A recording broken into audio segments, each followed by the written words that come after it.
وہ ابھی یہ معاملہ حل ہو جاتا. میرا تو خیال تھا کہ جب یہ خبر آئی، اور یہ خبر آپ کے ایک کالیگ نے ولاگ میں دی ہے کہ 2 عدد پریزائڈنگ آفیسرز نے جو ٹیچرز ہیں انہوں نے ریٹن سٹیٹمنٹس دیے ہیں کہ جو ہمارے سائن ڈاکیومنٹس ہیں وہ ہم نے سائن نہیں کیے. اور ساتھ اس جرنلسٹ نے یہ خبر بھی دی کہ ان پہ اور بہت سے اور خیبر پختونخوا کے ان امپلائیز پہ، ان ملازمین پہ پریشر بھی تھا اس انکوائری میں گواہی نہ دینے کا. میرا تو خیال تھا کہ الیکشن کمیشن جو ایک واچ ڈاگ ہے، جو ایک ریگولیٹری باڈی ہے، کہ وہ اس پہ ایکشن لیتا اور وہ جاگ جاتا اور کہتا کہ اس کی ذرا حقائق ہمیں پتہ چلے. تو تعجب کی بات تو یہ ہے کہ انہوں نے خط یہ لکھا کہ یہ کارروائی روکی جائے. مطلب ان کا کام جو ہے وہ کرپشن کو یا الیکشن میل پریکٹس کو روکنا ہے، یا ان کا کام جو ہے وہ مبینہ کرپشن یا الیکٹرل میل پریکٹس پہ پردہ ڈالنا ہے.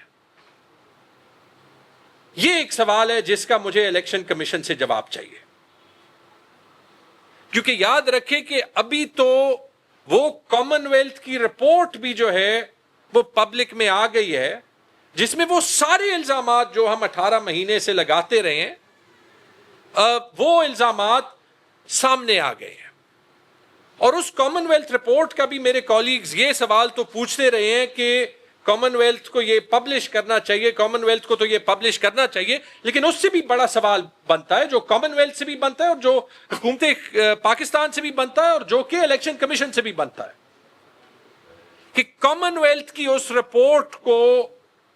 روکنے کی تلقین کس نے دی. کامن ویلتھ نے تو وہ رپورٹ حکومت پاکستان کو دے دی تھی کہ وہ پبلش ہونے سے کس نے روکی اور کیوں روکی. اور اگر الیکشن کمیشن واقعی غیر جانبدار ہے، وہ اس پہ ایکشن کیوں نہیں لے رہا، وہ ان حقائق پہ کیوں نہیں ایکشن لے رہا جو آپ کے کولیگز نے ہی رپورٹ کی ہیں یہاں پہ. ورنہ تو پھر یہ تاثر جاتا ہے نا کہ جو بھی یہاں پہ کارروائی ہوئی ریگنگ کی، اس میں ہو سکتا ہے کہ کچھ الیکشن کمیشن کے پرسنل ملوث ہوں. سب سے پہلا تو اس سب کے بعد یہ ڈیمانڈ بنتی ہے، اور یہ ڈیمانڈ میری ہے، کہ ان 2 حکومت خیبر پختونخوا کے سرکاری ملازمین کی جو ریٹن گواہی ہے جو ایس کے پاس ہے وہ پبلک کی جائے. کیونکہ یہ پبلک انٹرسٹ میں ہے کہ اگر الیکشن کمیشن جو ہے وہ خیبر پختونخوا کے ایک انویسٹیگیٹو پروسیس کو روک رہا ہے، اور بار بار الیکشن کمیشن جو ہے وہ ان الیکشنز کی جو کارروائی ہے ٹریبیونلز میں ان پہ ہینڈ بریک لگانے کا تاثر دے رہا ہے، تو اس کے پاس کیا چھپانے کا ہے، کیا ان کی گواہی کیا کہتی ہے. میں تو صرف آپ کے کالیگ کا ولاگ دیکھ سکتا ہوں، اور پاکستان سے باہر بیٹھا تھا، اور جو ان پہ پریشر کے الزامات ہیں تو ان کی گواہی کیا کہتی ہے، کیوں یہ پریشر کے الزامات ہیں،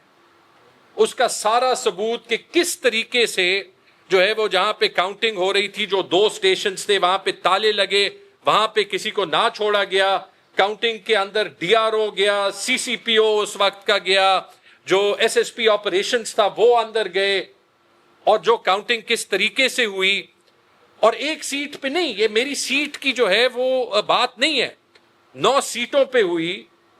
یہ کارروائی، اور صبح جو ہے وہ ایک کرشمے کے طور پہ 9 رزلٹ سامنے آ گئے. اس کا تو اس وقت الیکشن کمیشن کو نوٹس لینا چاہیے تھا. اور اگر آپ یہ والا دیکھ لیں کاغذ عمر حمید خان صاحب، یہ ڈسٹرکٹ مانیٹرنگ آفیسر کی آفیشیل رپورٹ ہے، اور یہ جو ڈسٹرکٹ مانیٹرنگ آفیشل کی آفیشیل رپورٹ ہے، باقی تو وہ سارا مواد سوشل میڈیا پہ پڑا ہے، لیکن اس میں اگر آپ پوسٹ پول ایکٹیویٹی پہ جائیں، candidates election agents were present during the consolidation process, no polling agent present. یہ آفیشیل رپورٹ اسی وقت کی، اسی رات کی کہتی ہے، اور وہ ڈی ایم او صاحب یہاں پہ لگے ہوئے ہیں، اور ان سے بھی ابھی ریٹن بیان لینا چاہیے کہ کوئی جو ہے وہ پولنگ ایجنٹ کسی بھی کینڈیڈیٹ کا کاؤنٹنگ کے پروسیس میں پوسٹ پولنگ میں نہیں موجود تھا. تو کیا یہ ثبوت نہیں ہے؟ یہ بھی میں وضاحت کر دوں بائی دا وے کہ جو انہوں نے یہ خط لکھا ہے، یہ 2 پیج کا لیگل خط، کہ جو انہوں نے اس میں کہا ہے کہ تیمور سلیم جھگڑا صاحب نے یہ اینٹی کرپشن انکوائری دی ہے، اس پہ کام روکا جائے کیونکہ وہ جو ہے وہ الیکشن کمیشن میں ہے، وہاں سے وہ ریڈریسل لیں گے، کہ یہ ایک لیگل خط ہے. یہ باقی پوائنٹس جو میں کہہ رہا ہوں اس کے علاوہ جو سب سے بنیادی پوائنٹ ہے وہ تو یہ ہے کہ میں نے تو اینٹی کرپشن سے الیکشن کی ریڈریسل مانگی ہی نہیں ہے. میں ایک پاکستان کا شہری ہوں، میں ایک خیبر پختونخوا کا شہری ہوں. میں جو الیکشن کے بعد جو پرائیویٹ کام کر رہا ہوں، میں ہر سال حکومت پاکستان کو اپنی کمائی کا، جو کمائی میری پاکستان کے اندر ہے باہر ہے، اس پہ 50% ٹیکس دیتا ہوں. اس لیے تو نہیں دیتا کہ میرا الیکشن رزلٹ تبدیل کیا جائے، اس لیے تو نہیں دیتا کہ ہمارے گھروں پہ جو ہے وہ ریڈز کیے جائیں جو کہ پتہ ہی نہ ہو کہ کون کر رہا، اور ہمیں سیکیورٹی جو ہے وہ اس بات کی ڈھونڈنی ہو کہ پوٹینشلی جو وردی میں پولیس والے لوگ ہیں یا جو بھی ساتھ لوگ ہیں وہ آتے ہیں کہ وہ ریڈز کریں، ان سے ہم اپنی فیملیز کو بچائیں. انصاف کے لیے دیتے ہیں نا. تو اگر ایسی بات ہے تو پھر یہ میرا حق ہے کہ میں اس الیکشن پہ جو خیبر پختونخوا کے گورنمنٹ کے ملازمین ہیں، جو پریزائڈنگ آفیسرز ہیں، جن کے نام 2 فارم سائن ہیں، کہ میں اس کو یہ کہوں کہ 2 فارم سائن کرنا مس کانڈکٹ ہے، مس کانڈکٹ کرپشن ہے، کرپشن اس کے ڈومین میں آتا ہے. اگر انہوں نے 2 فارم اپنے ہاتھ سے دستخط کیے تو انہوں نے کرپشن کیے، اور ان کے خلاف جو ہے وہ سول سرونٹ ایکٹ کے تحت ایکشن لینا چاہیے. اور اگر وہ کہتے ہیں کہ ہم نے نہیں کیا تو پھر اوپر RO یا DRO نے کیے ہوں گے، پھر ان کے خلاف یہ کارروائی ہونی چاہیے.